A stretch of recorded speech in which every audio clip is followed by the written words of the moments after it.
Deuxième vidéo sur intégration par partie. Alors dans cette vidéo, nous allons voir une intégration par partie contenant une fonction ln. Nous allons profiter aussi pour trouver une primitive de la fonction ln grâce à la méthode d'intégration par partie. Alors, comment on va faire?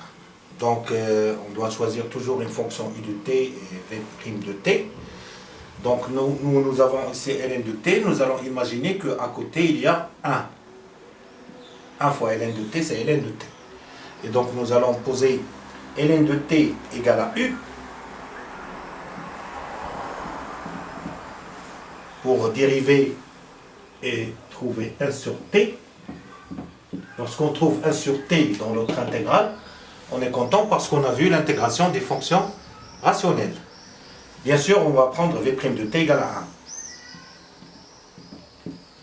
Donc v de t, une primitive de 1, c'est t.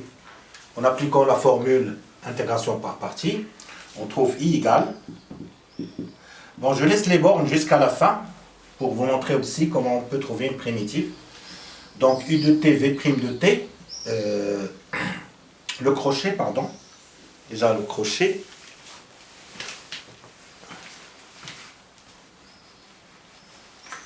U de t, t ln de t,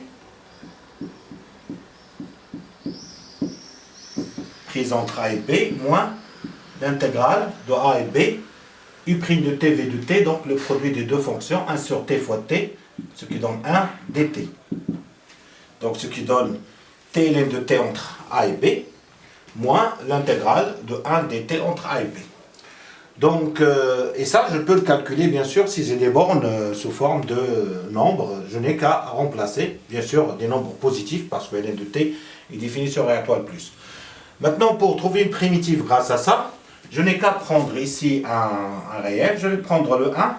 Le 1, je l'ai pris parce que ln de t en 1, c'est 0. Et là, je fais x. Donc, cette intégrale, elle dépend maintenant d'une variable, je l'appellerai i de x. Donc en calculant cette intégrale, ce que je trouve ici en primitivant, donc je vais continuer, t ln de t, moins une primitive de 1, c'est t entre, et donc ce qui donne un seul crochet, t ln de t, moins t. Là je trouve une primitive de ln entre le crochet, puisque l'intégrale de ln, c'est cette primitive entre 1 et x. Donc si je fais 1x, 1x, 1x, 1x, 1x, 1x, en remplaçant ici, j'aurai x ln de x, moins x. Et lorsque je remplace avec 1, ça fait 1 ln de 1, c'est 0, moins 1, ça fait plus 1. De toute façon, cette constante, lorsqu'il s'agit de primitivation, je peux ajouter n'importe quelle constante, je peux l'enlever. Donc, je peux l'enlever aussi. Et donc, une primitive de ln de x, c'est x ln de x moins x. Voilà une forme de primitive de ln de x. Si vous dérivez cette fonction, qu'est-ce qu'on a? On a ici une dérivation d'un produit. Donc, c'est x ln de x, je dérive x, ça fait 1 ln de x. J'ajoute, en dérivant maintenant ln de x, 1 sur x fois x, ça fait x fois 1 sur x. Et puis, moins la dérivée de x, moins 1.